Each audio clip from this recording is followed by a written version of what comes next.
தேனீ என்ன செய்கிறது? ஏ. பால் தரும். பி. தேன் சேகரிக்கும். சி. தண்ணீர் குடிக்கும். டி. மரம் நடும். சரியான பதில் பி. தேன் சேகரிக்கும். பாம்பு எவ்வாறு நகரும்? ஏ. நடக்கும். பி. பறக்கும். சி. ஊரும். டி. குதிக்கும். சரியான பதில் சி. ஊரும். யானையின் தும்பிக்கை எதற்காக? ஆ. சாப்பிட. பி. தண்ணீர் குடிக்க. சி.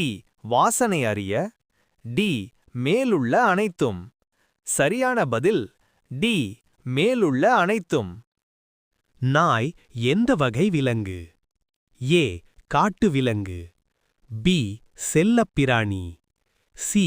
கடல் விலங்கு. டி. பறவை. சரியான பதில் பி. செல்லப்பிராணி.